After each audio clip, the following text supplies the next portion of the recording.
सब आपके इरादे पर निर्भर करता है। जिसे उगना है वो पत्थर चीर के भी उग जाता है, अब करके दिखाना है। तो एबीसी क्लासेसના માધ્યમથી 11th કોમર્સ 4999 પર યરનો છે અને 5 સબ્જેક્ટ એની અંદર ભણાવવામાં આવશે અને સાથે 11th સાયન્સ જે છે 9999 ની અંદર તમને યરલી 4 સબ્જેક્ટ ભણવામાં આવશે અને સાયન્સની અંદર તમને નીટ, જેડબલઈ, ગુજકેટ, ઓલ ઓવર બોર્ડની પણ પ્રિપરેશન કરવામાં આવશે। તો વહેલામાં વહેલી તકે જોડાઈ અને ઓનલાઈન માધ્યમથી આપ ગુજરાતની અંદર ગમે તે ખૂણે અભ્યાસ કરી શકો છો। સાથે સાથે આજે આપણે એન્યુઅલ એક્ઝામ 11th સાયન્સ 2023 એપ્રિલની અંદર એક્ઝામ લેવાની છે, એમાં કેટલાક સિલેક્ટેડ ટોપિકની આપણે ચર્ચા કરવાના છીએ। એમાં ખાસ કરીને આપણે સ્ટાર્ટિંગ કરશું તો પહેલાં જે સંયોગીકરણના નિયમો છે, પછી ડાલ્ટનની અભિધારણા છે, પછી 3 માર્કનો એક્ઝામ્પલ પણ આપણે પૂછી શકે છે। 4.07 ગ્રામ હાઇડ્રોજન છે, 24.47 ગ્રામ કાર્બન છે, 70.65% ક્લોરીન બંધારણ ધરાવે છે અને મોલર દળ આપેલું હોય છે તો એનું પ્રમાણ સૂચક સૂત્ર, એનું આણ્વિક દળ કેવા પ્રકારનું હોય છે એના રિલેટેડ આપણને ક્વેશ્ચન પૂછી શકે છે। એના પછી મોલ કન્સેપ્ટ જે છે, મોલ સંકલ્પના છે, એના રિલેટેડ સૂત્રો ઉપરથી એક્ઝામ્પલ આપણને આ પરીક્ષાની અંદર પૂછી શકે છે।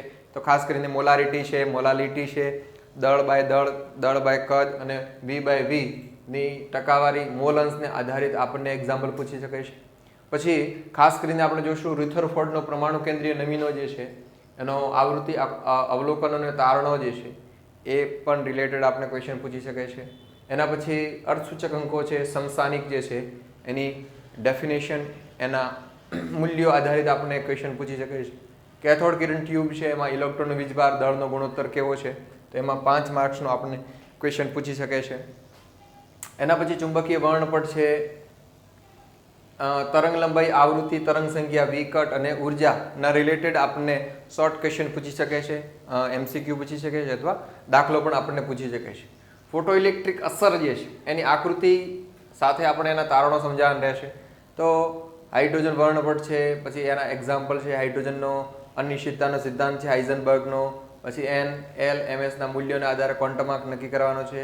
આધુનિક આવર્ત કોષ્ટક ન્યુલેન્ડનો નિયમ છે, 100 કરતાં વધારે પરમાણુ ક્રમાંક ધરાવે છે ત્યારે તત્વોની સંજ્ઞાના આધારે એનું નામકરણ કેવી રીતે કરી શકાય છે, ઇલેક્ટ્રોન રચનાને આધારે આવર્ત કોષ્ટક કેવા પ્રકારનું છે, એસપીડીએફ પ્રકારના વિભાગ જે આવર્ત કોષ્ટક ઉપરથી એની માહિતી છે એને રિલેટેડ બી ક્વેશ્ચન આપણને પૂછી શકાય છે। ધાતુ, અધાતુ છે, આયનીકરણ એન્થાલ્પી છે, ખાસ કરીને ઓક્સાઇડ આપી દીધા છે, એસિડિક છે, બેઝિક છે કે ઉભય ગુણધર્મી છે, એના રિલેટેડ ક્વેશ્ચન પૂછી શકે છે।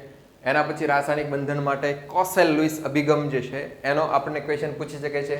સાથે સાથે આપણે જોશું અષ્ટકનો નિયમ, ઉદાહરણથી આપણે સમજાવવાને અષ્ટક નિયમની મર્યાદા કયા પ્રકારની છે, બંધ કોણ, બંધ એન્થાલ્પી, બંધ ક્રમાંકના મૂલ્યો અથવા એની ડેફિનેશન આપણને પૂછી શકાય છે। એના પછી વાસ્પર સિદ્ધાંતની અભિધારણા છે, પછી વેલેન્સ બોન્ડ થિયરીમાં S2 ની મદદથી એની સંરચના આખી સમજાવવાની છે। સાથે સાથે કોઈ અણુ આપી દીધો છે, એમાં PCl5 અણુનું સંકરણ છે, બંધ કોણ છે, એનો આકાર આપણને પૂછી શકાય છે। પછી એની અંદર અલગ અલગ અણુ આપે એની અંદર સંકરણ પણ સમજાવવાનું પૂછી શકાય છે। LCMO પ્રમાણિક કક્ષકોનું રેખિક સંગઠન, આવા પ્રકારના પણ ક્વેશ્ચન આપણને પૂછી શકાય છે। ચાર્લ્સનો નિયમ છે, વાયુના અલગ અલગ નિયમો છે, ડાલ્ટનનો આંશિક દબાણનો એનો મોલ સંકલ્પના, મોલ અંશ સાથેનો સ્વભાવ કેવો છે। પછી સરસ મજાનો આપણને એક્ઝામ્પલ પણ આપી દીધો છે, નિયોન ડાયોક્સિજનનું મિશ્રણ આપી દીધું 70.6 ગ્રામ જેટલું છે અને 167.5 ગ્રામ નિયોન આપે છે। નળાકારમાં મિશ્રણ વાયુનું કરવામાં આવે છે ત્યારે ડાયોક્સિજનથી ડાયોક્સિજન નિયોનનું આંશિક દબાણ કેટલું થશે એ પણ આપણે પૂછી શકે છે। આદર્શ વાયુ સમીકરણ PV બરાબર NIT, એનો એક્ઝામ્પલ પણ આપણે પૂછી શકે છે। એના પછી પ્રણાલી ને પ્રણાલીના પ્રકાર છે એને રિલેટેડ પણ આપણને ક્વેશ્ચન પૂછી શકે છે। ખાસ કરીને જોશું ઉષ્માગતિશાસ્ત્રનો પ્રથમ નિયમ છે, એના એક્ઝામ્પલ છે, CP/CVનો સંબંધ છે, આદર્શ વાયુનું મુક્ત વિસ્તરણ છે, પછી હેસનો ઉષ્મા સંકલનનો નિયમ છે, એમાં ખાસ કરીને બોન-હેબર ચક્ર જે છે એ 5 માર્કની અંદર ક્વેશ્ચન પૂછાઈ શકાય એવો છે, સારો ક્વેશ્ચન છે। એન્ટ્રોપી ફેરફાર છે, સ્વયંભૂયતા છે, એના રિલેટેડ ક્વેશ્ચન પૂછાઈ શકે છે। તો આ બધું જે છે 1 થી 6 ચેપ્ટરનું છે। પછી આપણને ઓર્ગેનિકમાં કેવા પ્રકારનું આ વખતે પેપર પૂછાશે તો એના રિલેટેડ મારે તમને ચર્ચા કરવી છે। એમાં ખાસ કરીને આપણે જોશું કાર્બનિક અણુઓનું સંકરણ છે, સિગ્મા પાયબંધની ગણતરી કેવી રીતે કરવાના, પછી ખાસ કરીને ટ્વેલ્થ અને 13 ચેપ્ટર જે છે એની અંદર આયુપીસી નામકરણ જે છે એના રિલેટેડ આપણે એમસીક્યુ પણ પૂછાઈ શકે, 2 માર્કનો ક્વેશ્ચન પણ પૂછાઈ શકાય છે. એમાં આ વખતે ખાસ બંધારણની સમઘટકતા છે એના પ્રકારો કયા પ્રકારના છે તો 5 માર્કનો ક્વેશ્ચન આપણને પૂછી શકાય છે, સારો એવો ક્વેશ્ચન છે. પછી કાર્બનિક પ્રક્રિયાની ક્રિયાવિધિ, સમવિભાજન, વિષમ વિભાજન કેવી રીતે થઈ શકે છે, પ્રેરક અસર પૂછી શકે છે 2 માર્કની અંદર, અથવા સંસ્પદન અસર જે છે એના પ્રકારો આપણને વેરી મોસ્ટ આઈએમપી 3 માર્કની રિલેટેડ આપણે ક્વેશ્ચન પૂછી શકાય. ઇલેક્ટ્રોમેરિક અસર જે 2 માર્કની અંદર પૂછી શકે છે. એના પછી પાતળા સ્તરની ક્રોમેટોગ્રાફી ટીએલસી એ દર વખતે આવે છે અને આ વખતે પણ આવવાની 3 માર્કની અંદર પૂરી શક્યતાઓ છે, તો ક્વેશ્ચન આપણે ખાસ ધ્યાન રાખશું. સમ ક્રોમેટોગ્રાફી, વિતરણ ક્રોમેટોગ્રાફી છે એને, નાઇટ્રોજન હાઇડ્રોજનનું ટકાવારી પ્રમાણ છે એના સૂત્રો હંમેશા આવડવા જોઈએ, એના રિલેટેડ એનો એક્ઝામ્પલ પણ આપણને પૂછી શકે છે. એના પછી બીજી જે ચર્ચા છે એ આયુપીસી નામકરણો 13મા ચેપ્ટરના, અને સાથે સાથે આલ્કીન આલ્કાઇનના સમઘટકો કેવા પ્રકારના છે, અને એમાં ખાસ કરીને આલ્કેનની એરોમેટિક સમઘટીકરણ, દહન પ્રકારની, ઓક્સિડેશન પ્રકારની પ્રક્રિયા આપણને પૂછી શકે છે, એની રિએક્શન આપણે સમજાવવાની રહેશે. પછી ભૌમિતિક સમઘટકો છે સીસ અને ટ્રાન્સ, એની ગોઠવણી કેવા પ્રકારની છે એ પણ સમજાવવાના છે, આપણે ખાસ ધ્યાન રાખશું. આલ્કીનની બનાવટની અલગ અલગ પ્રકારની પ્રોસેસ છે, એમાં ખાસ કરીને પ્રોપિનની HBr સાથે પેરોક્સાઇડની હાજરીમાં અથવા ગેરહાજરીમાં માર્કોનિકોફના નિયમ પ્રમાણે અને એન્ટી માર્કોનિકોફથી કેવા પ્રકારની પ્રક્રિયામાંથી આપણને પ્રોડક્ટ મળી શકે છે, તો એ આપણને 5 માર્કનો બહુ વેરી ઇમ્પોર્ટન્ટ પ્રશ્ન છે એવું આપણને કહી શકાય છે. પછી ખાસ કરીને બેન્ઝીનની બનાવટ અને એરોમેટિકતા કેવા છે, બરાબર, 4n+2 યુકેલનો નિયમ કેવી રીતે કામ કરે છે, જે એરોમેટિસિટીની અંદર આપણે કામ કરવાનું છે. બેન્ઝીનની સ્ટેબિલિટી છે, સંસ્પદન છે એનો સંબંધ છે. પછી બેન્ઝીનની ઇલેક્ટ્રોન અનુરાગી પ્રક્રિયા છે એના રિલેટેડ ક્વેશ્ચન. પછી 14મું ચેપ્ટર જે એમાંથી ખાસ કરીને આપણે જોઈશું ગ્લોબલ વોર્મિંગ પ્રકારનો અસર છે, પછી ગ્રીન હાઉસ અસર છે, પછી જમીનનું જળનું પ્રદૂષણના ઘટકો કેવા પ્રકારના છે, રજગુણ માટે એની અંદર કયા પ્રકારના પાર્ટિકલ્સ જે છે કેવી રીતે કામ કરે છે, એની વર્કિંગ સિસ્ટમ કેવી છે એ આપણને ક્વેશ્ચન પૂછી શકાય છે. પછી પીવાના પાણીના આંતરરાષ્ટ્રીય પ્રકારના સ્ટાન્ડર્ડાઇઝ કેવા પ્રકારના છે એના રિલેટેડ આપણે ક્વેશ્ચન પૂછી શકાય છે. BOD છે, COD છે, એના ફૂલ ફોર્મ પૂછી શકે છે, તો ખાસ એનો આપણે બધું સમજાવવાનું રહેશે. એના પછી તમને ખાસ કરીને અહીં સંતુલન જે છે એમાં ખાસ કરીને તમે જોશો તો કેપિક એસિડનો સંબંધ છે, કેપિક એસિડના સંબંધ સાથે એના એક્ઝામ્પલ જે છે બધા જ પ્રકારના એક્ઝામ્પલ આપણને પૂછી શકાય છે.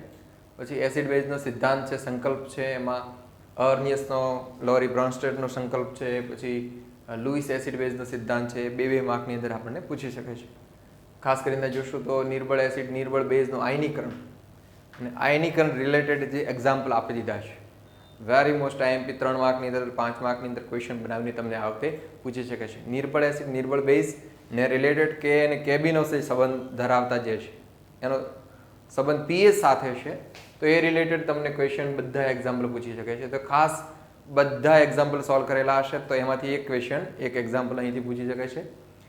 સાત કરીને પછી જોઈશું બફર દ્રાવણની અંદર હેન્ડરસન હેકલબર્ગ સમીકરણ જે છે એ બીજી પરીક્ષાની અંદર પણ છે ને આ એન્યુઅલ એક્ઝામની અંદર પણ એ પ્રશ્ન જે છે મોસ્ટ ફેવરેબલ છે, કેમ કે આ વખતની પરીક્ષાની અંદર 10th ચેપ્ટર જે છે અને 12th અને 13 ચેપ્ટર યા 7મું ચેપ્ટર એમાંથી 5 માર્કના પ્રશ્નની અંદર પૂરી પોસિબિલિટી બને છે, તો એ બધા પ્રશ્નોને આપણે વ્યવસ્થિત કવર અપ કરી દઈશું જેથી આપણને સરળતાથી સમજી શકાય છે. તો હેન્ડરસન હેકલબર્ગ સમીકરણ તારવવાનું જે છે એ બફર દ્રાવણની ડેફિનેશન એ સાત તારવવાનું આપણે ક્વેશ્ચન પૂછી શકે છે. પછી ઓક્સિડેશન આંક નક્કી કરવાનું કોઈ આપણને શોર્ટ ક્વેશ્ચન બી પૂછી શકે છે અથવા 1 માર્કની અંદર આપણને ક્વેશ્ચન પૂછી શકે, તો ખાસ આપણે ધ્યાન રાખશું. અને બીજું કે ખાસ રેડોક્સ પ્રક્રિયાનું સમતોલન ઓક્સિડેશનના માધ્યમથી પણ આપણે કરી શકાય છે અને અર્ધ પ્રક્રિયા પદ્ધતિના આધારે પણ કરી શકાય છે. તો એ બંને પદ્ધતિમાંથી જે આપણે મેથડ વાઇઝ જે છે પ્રક્રિયકો આપી દીધા છે એમાંથી એનું 5 સોપાનની અંદર કેવી રીતે સંતુલન કરી શકાય છે એક ક્વેશ્ચન જે છે 3 માર્કની અંદર પૂછાવાની પૂરી શક્યતા છે, તો એ હંમેશા આપણે ખાસ ધ્યાન રાખશું. એના પછી આપણે જોશું હાઇડ્રેટ સંયોજન છે, કઠણ પાણી, નરમ પાણી જે છે એની વ્યાખ્યા, એના ઉદાહરણ આપણે પૂછી શકાય છે. પાણીની સ્થાયી અને અસ્થાયી પ્રકારની કઠિનતા છે એના રિલેટેડ ક્વેશ્ચન પૂછાઈ શકાય છે. પછી હાઇડ્રોજનની બનાવટ જે છે, બનાવટની વેપારિક ઉત્પાદનની અંદર 4 પ્રકારની પદ્ધતિ છે એ પણ ક્વેશ્ચન પૂછાઈ શકે છે. સાથે સાથે હાઇડ્રોજન પેરોક્સાઇડની બનાવટ, ગુણધર્મો અને ઉપયોગો રિલેટેડ ક્વેશ્ચન પૂછી શકે છે, તો આપણે ખાસ ધ્યાન રાખશું. ડાયબોરોનો બનાવટ જે છે એની બંધારણ કેવા પ્રકારનું છે, ઓર્થોબેરિક એસિડ છે બનાવટ જે છે, કાર્બનના અપરૂપો છે અને ખાસ લાસ્ટમાં ક્વેશ્ચન આપી દીધો તમને સિલિકોન્સમાં મિથાઇલ ક્લોરોમિથેનની પ્રક્રિયા કરવામાં આવે છે તો કેવી રીતે એમાંથી સિલિકોન્સ બને છે એની પ્રક્રિયા જે છે ટોટલ સિસ્ટમ જે છે એ આપણે તમે વ્યવસ્થિત સમજાવો તો એમાંથી 3 માર્કનો ક્વેશ્ચન ત્યાંથી બની શકે છે, બહુ મહત્વનો છે. તો આ બધા ક્વેશ્ચન જે છે એક વખત આપણે જોઈશું તો પહેલા ચેપ્ટરથી સ્ટાર્ટ કરીને 14 ચેપ્ટર સુધીનો બધો સિલેબસ આપણને કવર અપ કરી દીધો છે. તો એ સાથે એ રિલેટેડ આપણને ક્વેશ્ચન આવી રીતે પૂછી શકે છે ને પછી આપણે એનો આન્સર હંમેશા દેવાનો રહેશે. તો આવા અવનવી વિડીયો પ્રકારના જોવા માટે તમે એબીસી ક્લાસીસના માધ્યમથી યુટ્યુબ ચેનલથી આપ એનો અભ્યાસ કરી શકો છો અને આ બધા પ્રશ્નો આના રિલેટેડ આપને માહિતી પણ મેળવી શકો છો. તો તમારા મિત્રોને પણ શેર કરી શકો છો. લાઈક કરો, સબસ્ક્રાઇબ કરો અને શેર કરો. Thank you so much.